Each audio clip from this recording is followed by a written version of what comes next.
जाने काम गर्ने, अब इन्द्र भगवानले पठाउने काम गर्ने, व्यवस्था गर्ने। इन्द्रलाई यमराजले भनेछन्, ए प्रभु हजुरले गलत गरी बक्स्यो प्रभु। अनि त्यसपछि अनि इन्द्र त झसङ्ग भएछन्। यमराजले मलाई गलत गर्यो भन्ने, के गलत गरे भाइ भनेर सर्प बोल्नुभएछ।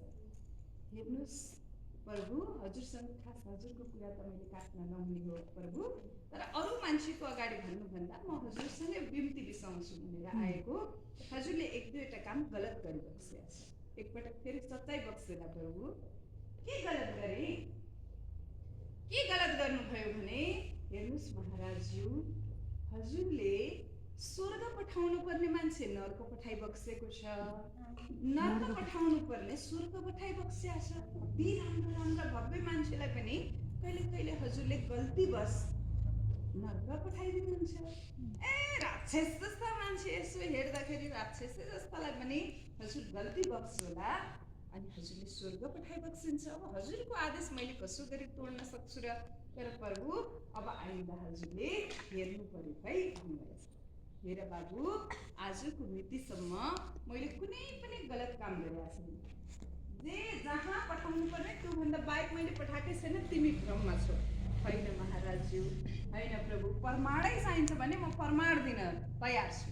त्यसो भए यसो गर, के गर भन्दा 20 जना स्वर्गमा जान नपर्ने मान्छेलाई, नर्कमा पठाइएका स्वर्गमा पठाइएका मान्छेलाई लिएर आऊ। 20 जना नर्क पठाउन नपर्ने जस्ता मान्छेलाई नर्कबाट लिएर आऊ। म परीक्षा लिन्छु, तिनीहरू पास भयो भने म स्वर्गको स्वर्ग नर्कको नर्क पठाइदिन्छु। हुन्छ? जो आज्ञा प्रभु भनेर स्वर्गमा जानै नपर्ने जस्ता यमराजलाई लगेका 20 जना, यताका 20 जनालाई एउटा ठुलो भव्य तरिकाले भोज गर्न बोलाइएछ। दुईवटा कोठामा छुट्टा छुट्टै राखिएछ। एउटा कोठामा स्वर्गका मान्छे, एउटा कोठामा नर्कका मान्छे। 84 व्यञ्जन सुनको थालमा, सुनको चम्चा, सुनको अनि कचौरा, सुनको गिलासमा भव्य स्वागत गरिएछ। हेर्नुहोस्, एकदमै फुल माला बर्साएर स्वागत गरिएछ, माला साला लगाएर स्वागत गरिएछ। अनि खाना खाने ठाउँमा स्वर्गबाट आएकालाई एउटा कोठामा, नर्कबाट आएकालाई एउटा कोठामा ठुलो थालमा 84 व्यञ्जन खाना राखिएछ। तर एउटा कुरा के गरेछ भने यत्रो ठुलो चम्चा यो हातमा बाँधेर यसरी खानै नमिल्ने बनाएर राख्दैछन् सबलाई। अनि ल हजुर प्रसाद ग्रहण गरी बक्सियोस्, हजुरहरू सबजनालाई एकदमै स्वागत छ भनेर इन्द्र र अनि यमराज गएर गफ गर्न थालेछन्। अनि उनीहरू पनि भोजन लिन थालेछन्। अनि थालिसकेपछि अनि यमराजले भनेछन्, हजुर धन्यवाद प्रभु, हजुरले बोलाइ बक्स्यो। अब हेरिराख्नुहोस्, यी स्वर्गका मान्छे स्वर्गै पठाउन नपर्ने हुन्, यी नर्कका मान्छे पनि नर्क पठाउनै नमिल्ने हुन्। तपाईँले गलत गरेका मान्छेलाई बोलाएको छु, कसरी सुधार्नु रहेछ हेरौँ। हेर न, हेर बस्छ, एकछिनपछि तिमीले थाहा पाउँछौ आफैले। ठिक छ भनिसकेपछि 1 घन्टापछि ल यमराज कहाँ स्वर्गका मान्छे लिएर आएको ठाउँमा लिएर जाऊ भनेर भन्नुभएछ। अनि त्यसमा स्वर्गको ठाउँमा ढोका खोलेर यमराज र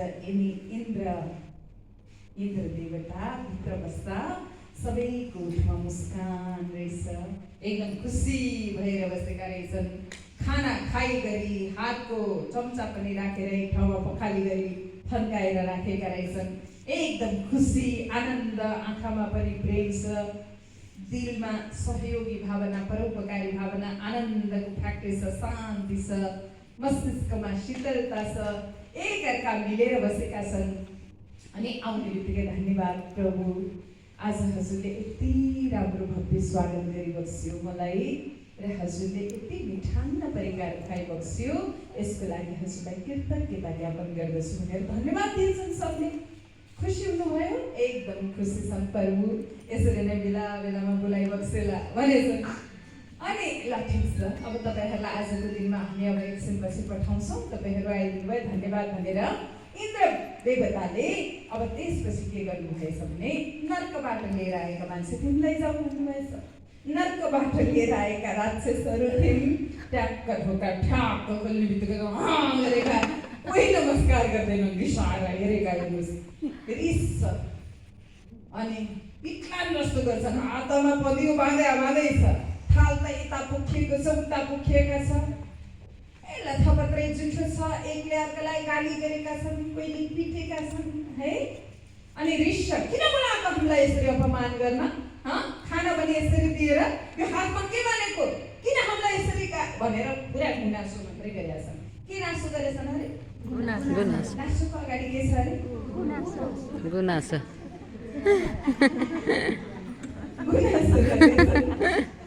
अनि किचकिच गर्नुलाई गुनासो भनिन्छ क्या गुनासो गरेर अनि भनेछ अनि किन बोलाएको यसरी हातमा यसरी बाँधेर नि कसरी खान सक्छ अनि एलियाले सुटको बोलाएको छ होइन प्रभु त स्वर्गका लागि यसरी राखेको होइन र हो अनि तिनीहरूले कसरी खाए तिनीहरूको दिलमा सहयोगी भएको थियो एउटले अर्कोलाई खुवाइदिए अर्कोले अर्कोलाई खुवाइदिए भइहाल्यो अनि यी नर्कका मान्छे यिनीहरू यस्तै हो दिलमा अर्काप्रति सहयोगी भावना छैन यी देवता होइन त ठिक छ हजुरहरू आज आइदिनु भयो तपाईँहरू सबैलाई धन्यवाद छ गइदिनु होला अर्पण रिसाइजन नमस्ते पनि गर्दैन धन्यवाद पनि भन्दैन कृतज्ञ नै छैन ओठमा मुस्कान पनि छैन ठुस्कान छ है अनि अब एब्राजले गएर प्रभुलाई चरण स्पर्श गरेछन् अनि भनेछन् प्रभु हेर्दा त मान्छे राम्रै थिए खाना दिएपछि थाहा भयो अहिले बल्ल मैले थाहा पाउँदैछु तपाईँले कसरी थाहा पाइसियो प्रभु भने बक्सियोस्